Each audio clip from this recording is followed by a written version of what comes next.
बिस्मिल्लाहिर्रहमानिर्रहीम जी अस्सलाम वालेकुम। आज का हमारा टॉपिक है फर्स्ट ईयर के second chapter vector and equilibrium की हम क्या करेंगे, शॉर्ट क्वेश्चन डिस्कस करेंगे। तो चलते हैं हमारे 260 क्वेश्चन की तरफ। 2.16 वो क्या कहता है इस क्वेश्चन में, वो आपको ये बात कहता है कि आपके पास एक एक्स शिप है और एक वाई शिप है, यानी आपके पास दो शिप्स हैं, उनकी सेम मैग्नीट्यूड है, सेम स्पीड कह लें, सेम स्पीड है लेकिन ओपोजिट डायरेक्शन है। ठीक है, सेम स्पीड है, ओपोजिट डायरेक्शन है। जो क्या है, जो आपके पास एक्स है ना, एक्स शीप, उसकी डायरेक्शन क्या है, उसकी डायरेक्शन अलोंग नॉर्थ है। लेकिन एक ऑब्जर्वर है आपके पास, वो किस में है, वो वर्टिकल डायरेक्शन में है। वो ये कह रहा है कि जो आपके पास एक्स है उसकी डायरेक्शन अलोंग नॉर्थ नहीं बल्कि अलोंग नॉर्थ टू ईस्ट है। क्वेश्चन को फिर दोबारा रिपीट करता हूं कि ए आपके पास क्या है, दो शिप्स हैं, उनकी क्या है, सेम स्पीड के साथ मूव कर रही हैं लेकिन उनकी ऑपोजिट क्या है, डायरेक्शन है। जो आपके पास एक्स है ना, उसकी डायरेक्शन अलोंग नॉर्थ है, लेकिन आपके पास एक ऑब्जर्वर है, वो वर्टिकल है। तो वो ये कह रहा है कि आपके पास जो एक्स की डायरेक्शन है वो नॉर्थ नहीं बल्कि नॉर्थ टू ईस्ट है।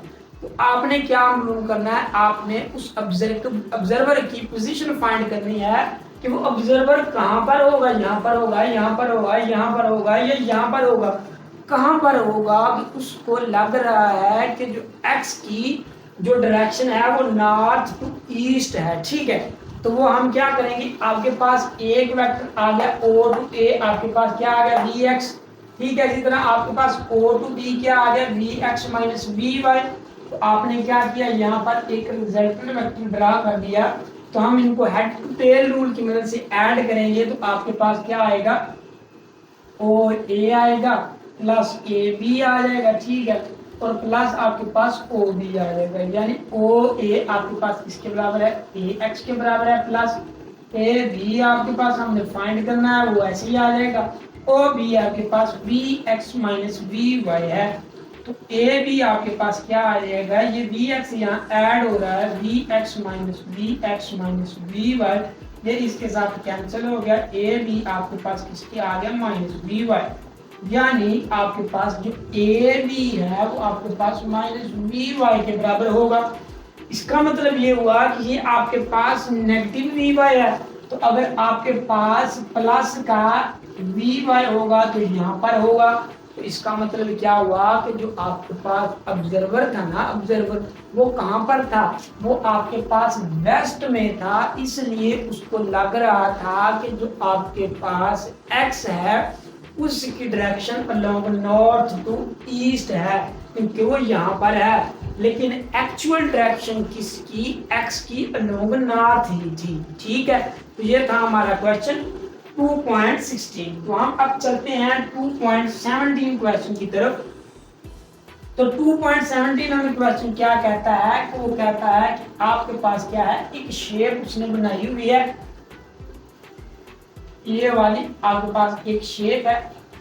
ठीक है, उसने क्या कहा, यहाँ पर आप पर लग रही है एक पॉइंट पी है। ठीक है, माना पॉइंट पी है, उसका कुछ मास होगा, यहाँ पर लग रही है फोर्स। तो आपने ये बताना है कि चार उसने नीचे ऑप्शन दिए हुए हैं, इनमें से कौन सा ऑप्शन आपके पास ट्रू है। तो आपने देखा कि अगर इस पर कोई पॉइंट फोर्स लगा रहा है, कोई फोर्स अमल का एक्ट कर रही है, तो उसका क्या होगा, इस पॉइंट का कुछ ना कुछ वेट होगा जो आपके पास क्या होगा, डाउनवर्ड होगा। ठीक है, या ऐसे लिख रहे वेट होगा जो आपके पास डाउनवर्ड होगा। ठीक है, तो आप क्या करते हैं, वेट को टू कंपोनेंट्स में रिजॉल्व कर दें, तो आपके पास क्या बन जाएगा, ये थीटा बन जाएगा, और यहाँ से यहाँ पर भी आपका एक एंगल बनेगा। ठीक है, ये थीटा होगा, थीटा के सामने आपका क्या होता है, परपेंडिकुलर होता है, और थीटा के साथ वाला आपके पास क्या होता है, बेस होता है। इसका मतलब क्या होगा, ये मैं यहाँ पर लिखता हूँ, ऐसे आ जाएगा, एक ऐसे आ जाएगा, ये आपके पास क्या है, एंगल थीटा है। थीटा के सामने क्या होता है, परपेंडिकुलर होता है, यानी आपका वेट क्या आ गया, साइन थीटा आ गया, ये वाला। ठीक है, ये आपका क्या है, ऐसे है। तो इसके पास बेस कौन सी है, बेस मान लीजिए कि ये वाली है, ये आपके पास क्या आ जाएगा W cos थीटा आ जाएगा, ये वाला यहाँ पर। अब आपने क्या करना है, जो फोर्स है, जो फोर्स लग रही है, थोड़ा सा आगे इसको बना लेते हैं, इसको भी टू कंपोनेंट में रिजोल्व कर लेते हैं, ठीक है। तो ये देखिए ये एंगल थीटा है, इसके सामने क्या होता है, पेंडिकुलर होता है। तो ये आपके पास क्या आ गया, एफ साइन थीटा आ गया, ये आपके पास क्या आ गया, एफ कोस थीटा आ गया, ठीक है। ये बात याद रखें कि अगर आपका वेट डाउनवर्ड है तो उसके ऊपर एक ऑपोजिट फोर्स भी लगेगी, जिसे आप थर्स्ट फोर्स कहते हैं। वो मान लीजिए कि आपके पास क्या है, आर है, ठीक है। तो आपने क्या देखा कि आपके पास एक आर फोर्स लग रही है जो अप थर्स्ट है, और आपके पास एक तो कंपोनेंट क्या है, एफ साइन थीटा डाउनवर्ड है, और एक आपका कंपोनेंट क्या है, वेट कोस थीटा डाउनवर्ड है। यानी जो आपके पास आर है, एक वो वाला कंपोनेंट, और एक आपके पास एफ साइन थीटा है, और एक आपके पास डब्ल्यू कोस थीटा है। ये डाउनवर्ड डायरेक्शन में है, वो ऑपोजिट डायरेक्शन में है। ये दोनों को क्या कर देंगे, कैंसल आउट कर देंगे। तो हमारे पास क्या बचेगा, हमारे पास दो कंपोनेंट बचेंगे, एक ये वाला बचेगा, ठीक है, और ये एक ये वाला बचेगा। यानी आपके पास क्या आएगा, आपके पास आ जाएगा F cos theta minus W sine theta आ जाएगा, ठीक है।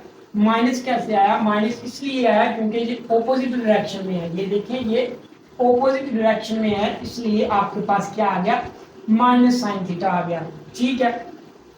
तो एफ कोस थीटा आपके पास क्या आ जाएगा, यहाँ पर माइनस होगा, और डब्ल्यू आपके पास वेट होता है एम जी साइन थीटा, तो ठीक है। तो यही तो ट्रू आ जाएगा, ठीक है।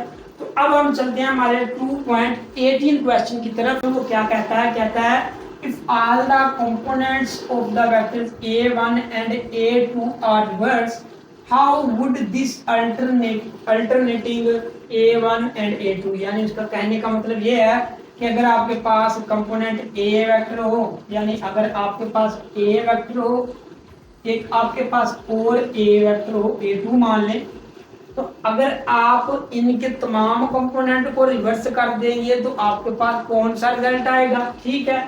And how would this alternating, अगर आप उसका अल्टरनेटिंग ले लें तो तब आपके पास रिजल्ट क्या आएगा। तो आपने देखा कि a1 a2, a1 लिखें क्रॉस a2 लिखें, ये आपके पास एक रिजल्ट आ गया। अगर आप ये देखें कि हमने क्या कर देना है, इनको रिवर्स कर देना है, यानी अगर a1 को रिवर्स किया तो a2 को भी रिवर्स कर देंगे। अगर इनको रिवर्स किया ऑपोजिट डायरेक्शन में है, जिसके साथ माइनस भी आएगा, ठीक है।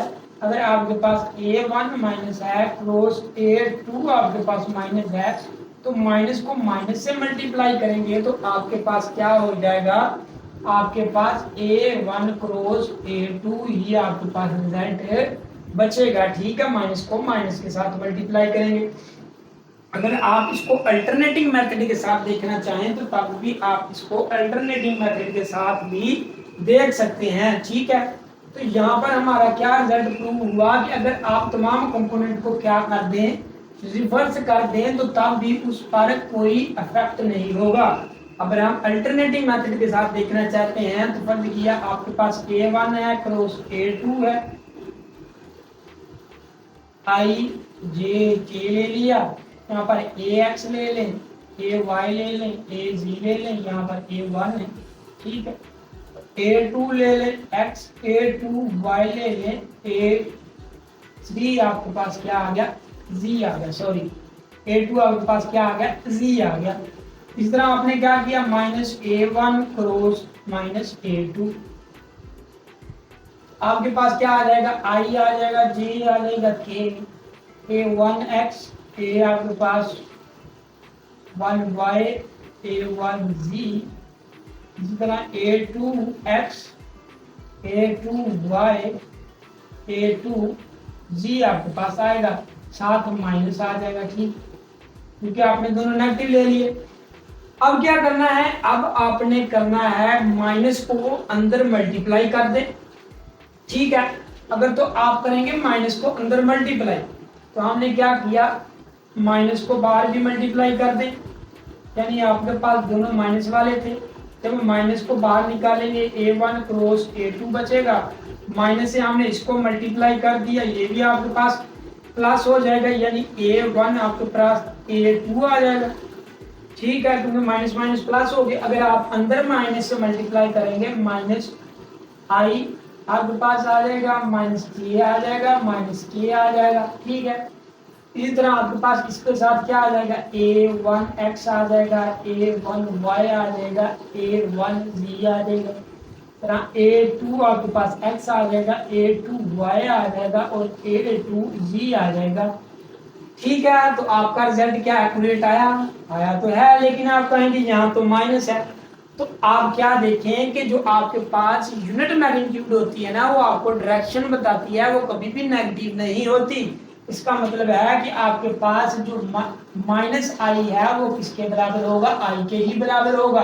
क्यों होगा कि आपका यूनिट मैग्नीट्यूड कभी भी नेगेटिव नहीं होती, ये तो उसकी डायरेक्शन बताते हैं कि एक्स कहां पर है। ठीक है, तो ये आपके पास नेगेटिव नहीं होगा। इसका मतलब क्या हुआ कि माइनस आई आपका किसके बराबर होगा, प्लस आई के, माइनस जे आपका किसके बराबर होगा, प्लस जे के, माइनस के आपका किसके बराबर होगा। ठीक है, तो आप क्या कर दें, यहाँ माइनस क्या कर दें, रिमूव कर दें, उसकी जगह ये लिख लिया। तो ये वाला रिजल्ट और ये वाला रिजल्ट दोनों आपके क्या आ गए, इक्वल आ गए। इसका मतलब क्या है कि अगर आप उनको ए वेक्टर और बी वेक्टर को रिवर्स भी कर देंगे तो रिजल्ट पर कोई भी इफेक्ट प्रोड्यूस नहीं होगा। अब चलते हैं हम अपने अगले क्वेश्चन की तरफ। वो क्या है हमारे पास क्वेश्चन,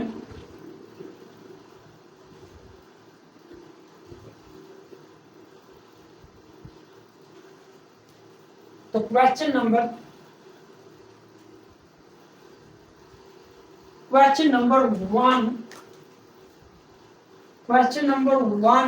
2.118 है हमारे पास। वो कहता है कि A1 cross A2 is equal to 0। 2.18 हमारे पास क्वेश्चन है, वो कहता है कि A1 A2 is equal to 0। तो आपने बताना है कि इसके कितने पॉसिबल रिजल्ट आ सकते हैं, कितने दफा ये आपके पास नल वेक्टर आएगा, यानी जीरो वेक्टर कब कब होगा, वो आप कंडीशन बताएं। तो आपके पास पहले तो बात ये है कि अगर इन दोनों में से A1 या और A2 दोनों में से एक भी जीरो हो जाए तो आपका रिजल्ट क्या होगा, जीरो होगा। या आप ये कह सकते हैं कि अगर A1 आपके पास क्रॉस A2 दोनों पैरेलल हों तो वो आपके पास क्या होगा, जीरो होगा। किस तरह होगा, एक वेक्टर आपके पास A1 है, एक दूसरा वेक्टर है जो इसके ऊपर ही लाई कर रहा है, ये ऐसे ऊपर, ये आपका क्या आ गया, A2 आ गया। यानी A1 और क्रॉस A2 के दरमियान आपका एंगल कितना है, जीरो। एंगल आपका क्या आएगा, जीरो। ठीक है, तो आपने ये फार्मूला पढ़ा हुआ है कि क्रॉस प्रोडक्ट में आपको क्या लगता है, साइन लगता है। अगर आपके पास साइन जीरो क्या होता है, जीरो के बराबर होगा, तो माना कि जब ये दोनों क्या होंगे, पैरेलल होंगे, पैरेलल होंगे तो तब भी आपके पास क्या आएगा, ये नल वेक्टर आएगा। ठीक है, एक कंडीशन इसकी और होती है कि जब दोनों आपके क्या होंगे, एंटी पैरेलल होंगे। क्या होंगे, एंटी पैरेलल, तो तब भी आपके पास रिजल्ट क्या आएगा, जीरो आएगा। यानी साइन के अंदर, साइन थीटा के अंदर आप क्या पुट करेंगे, 180 पुट करेंगे तो आपके पास क्या आएगा, रिजल्ट आपके पास जीरो के बराबर आएगा। ठीक है, तो चलते हैं अगले क्वेश्चन की तरफ। 2.19 क्वेश्चन है, उसमें वो क्या कहता है कि अ body is equilibrium implies that is neither rotating or nor moving। कि एक बॉडी है वो इक्विलिब्रियम में है, इंप्लाई किया जाता है कि दैट इज नेदर रोटेटिंग, ना वो रोटेट करे और ना वो मूव करे।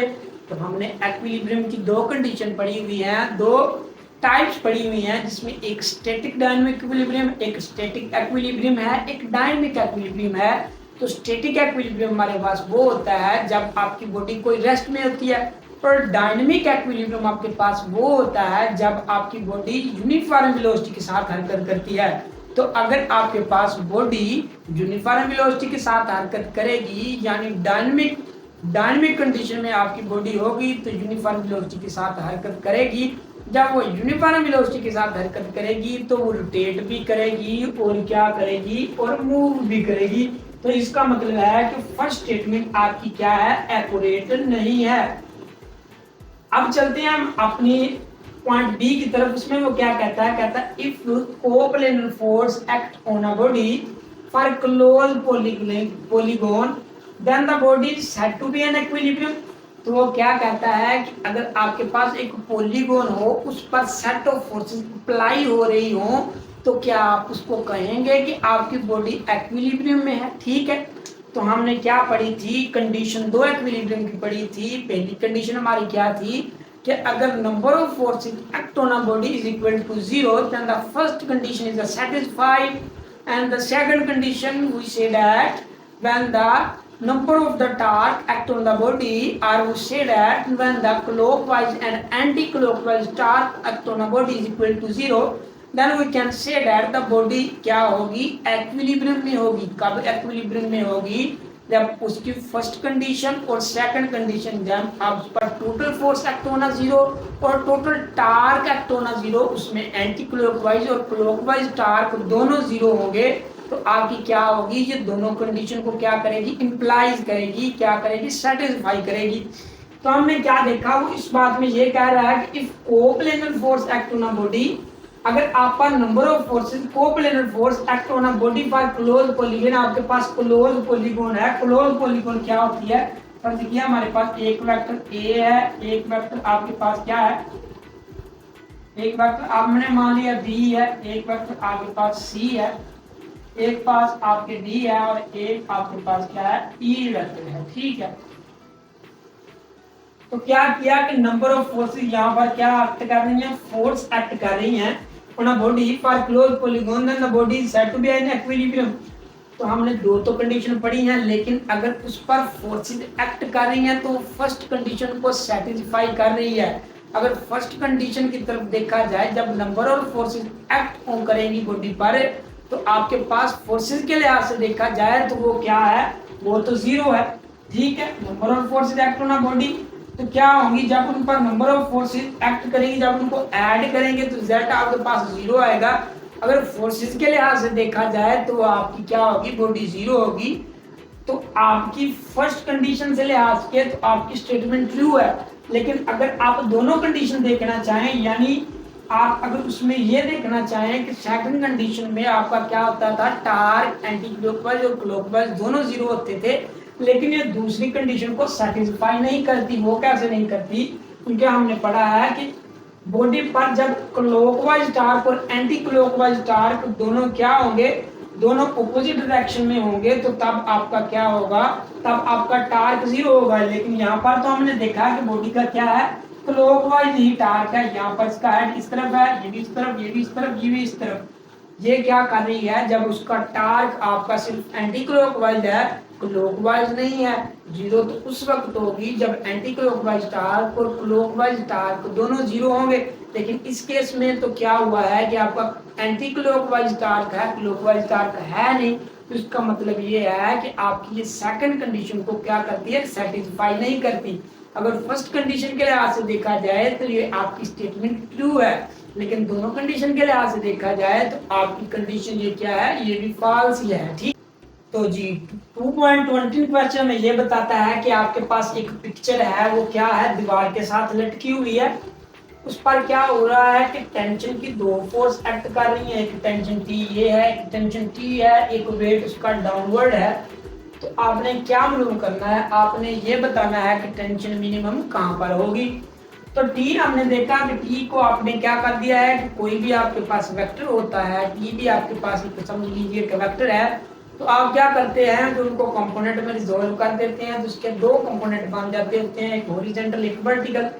तो हमने टी को क्या कर दिया, कंपोनेंट में रिजॉल्व कर दिया। जो थीटा होता है इसके सामने परपेंडिकुलर होता है, वो जो टी साइन थीटा होता है, थीटा के सामने क्या होता है, साइन थीटा होता है, और बेस वाला आपके पास कोस थीटा होता है। इसी तरह ये भी एंगल आपने एक को टी साइन थीटा मान लिया, एक को कोस थीटा मान लिया। अब हमने क्या मालूम करना है, हॉरिजॉन्टल अगर आप फोर्स मालूम करेंगे तो क्या होगी कि एक आपके पास टी कोस थीटा इस डायरेक्शन में है, एक ऑपोजिट डायरेक्शन में है। जब एक आपके पास ऐसे सेम डायरेक्शन में होगा, एक ऑपोजिट डायरेक्शन में होगा, दरमियान में क्या आ जाएगा, माइनस आ जाएगा। या जब दोनों ही दोनों आपस में ऑपोजिट डायरेक्शन में होंगे तो क्या होगा, सेम मैग्नीट्यूड ऑपोजिट डायरेक्शन होगी, दोनों आपस में एक दूसरे को कैंसिल कर देंगे। या आप इस तरह कह सकते हैं या इस तरह लिख लें इसको, ये आपके पास t cos थीटा है, ये माइनस हो गया, आपके पास रिजल्ट क्या बचा, 0 बचा। अगर हम लोगों का वर्टिकल देखें तो आपके पास एक t sin थीटा है और दूसरा भी t sin थीटा है। लोग acting same line, so we added. तो हमने देखा कि आपके पास वेट क्या आ गया, आपके पास आ गया 2t sin थीटा, ठीक है। तो W हमारे पास और 2t sin थीटा, यानी ये आपके पास t क्या आ गया, इनवर्स रिलेशन में आ गया। वो हमें ये बात बताता है कि t will be minimum when the angle is maximum. तो यही तो ये रिलेशन शो कर रहा है कि जब आपका एंगल मैक्सिमम होगा तो टेंशन क्या होगी, मिनिमम होगी। अब एंगल हमारा मैक्सिमम कब होता है, जब आपके पास थीटा क्या हो, 90 का हो। यानी अगर आप टेंशन मालूम करना चाहते हैं, ये आपके पास 2t है, साथ आपके पास sin थीटा है, तो आप क्या कर दें, W को यहाँ लिखा रहने दें, 2 आ गया, sin थीटा इधर मल्टीप्लाई हो रहा था, इधर डिवाइड हो जाएगा, यहाँ पर t आ जाएगा, W हमारा आ जाएगा 2 आ गया, sin यहाँ पर क्या आ गया, 90 आ गया, ये t आ गया, sin 91 होता है, तो W/2। ये एक्सप्रेशन में ये शो कर रहा है कि जो आपकी टेंशन क्या होगी, मिनिमम होगी व्हेन द एंगल, जब इनके दरमियान एंगल क्या होगा, 90 का एंगल आपके पास होगा, तो आपकी टेंशन क्या होगी, मिनिमम होगी। इसका मतलब क्या हुआ, इसका मतलब ये हुआ कि जो आपके पास t था, ये भी t था, इनके दरमियान जब एंगल 90 का होगा तो तब आपकी टेंशन क्या होगी, मिनिमम होगी। अब चलते हैं हम नेक्स्ट क्वेश्चन की तरफ। हमारे पास क्वेश्चन है, कहता है कि can a body rotates about its centre. कि कोई भी बॉडी है, क्या ऐसा हो सकता है कि वो अपने सेंटर पर रोटेट करे of gravity under the action of weight, under the action of weight. तो इसका मतलब क्या है, कहता है कि फर्ज किया कि आपके पास एक बॉडी है, उसका वेट क्या है, डाउनवर्ड। तो क्या ऐसा मुमकिन है कि वो बॉडी अपने सेंटर के इर्द गिर्द क्या रोटेट करे under the action of gravity. तो हमने क्या पढ़ा हुआ है, टार्क का फार्मूला पढ़ा हुआ है, वो हमारे पास क्या होता है, L क्रॉस F। L हमारे पास क्या होता है, ये आप कह सकते हैं मूवमेंट आर्म होता है। तो हमने टार्क पढ़ा हुआ है कि एक्सिस ऑफ रोटेशन से लाइन ऑफ एक्शन तक का फासला आपके पास क्या होता है, टार्क होता है। यहाँ आप देखें तो आपके पास ये पिवट से ही पास कर रहा है वेट, उस पर कोई आपके पास इजाफी एल नहीं बन रहा है, ठीक है, यानी मूवमेंट आर्म नहीं बन रहा, आपका लाइन ऑफ एक्शन नहीं बन रहा। जब वो same pass through the pivot, जब पिवट में से गुजरेगा तो एंगल आपका क्या हो जाएगा, यहाँ लेंथ आपकी क्या है, कोई आपके पास रोटेशन नहीं है, कोई लाइन ऑफ एक्शन नहीं है, तो आपके पास क्या हो जाएगा, एल आपके पास क्या है, यहाँ पर 0 है, तो इसका मतलब एल 0 है। क्रॉस एफ ये आपका पास क्या होगा, टार्क भी आपके पास क्या होगा, 0 होगा। जैसा कि हमने टार्क की कंप्लीट डिस्कशन किया है कि जब आपने एक स्पैनर लिया था तो उस पर अगर आप लाइन ऑफ एक्शन तक, यानी अगर आप उसने लेंथ कवर की थी, यहाँ पर आपका क्या था, लाइन ऑफ एक्शन था, अगर आप यहाँ पर फोर्स लगाते हैं तो हम मानते हैं कि कुछ ना कुछ टार्क होता है। लेकिन अगर आप यहाँ पर ही फोर्स लगाई जाए, यहाँ पर उसका कोई लाइन ऑफ एक्शन बनता ही ना हो, मूवमेंट आर्म बनता ही ना हो, यहाँ पर फोर्स जितनी मर्जी लगा लें तो जो आपका नट होगा वो कभी क्या होगा, ओपन नहीं होगा। नट उस वक्त ही ओपन होगा जब आपका लाइन ऑफ एक्शन तक कोई ना कोई फासला होगा। तो वो यही प्रोसेस यहाँ पर है कि यहाँ पर लाइन ऑफ एक्शन तक का कोई कॉन्सेप्ट ही नहीं है, वो बॉडी अपने रोटेट कर रही है अबाउट सेंटर पर, तो आपका वेट भी पिवट में से गुजर रहा है, तो लाइन ऑफ एक्शन तो है नहीं। जब लाइन ऑफ एक्शन 0 है तो टार्क भी आपका क्या होगा, 0 होगा। ये थे आज के हमारे क्वेश्चन। उम्मीद है आपको समझ आ गई होगी। अगर किसी किस्म की भी कंफ्यूजन है तो आप कमेंट सेक्शन में कमेंट कर सकते हैं। अल्लाह हाफिज।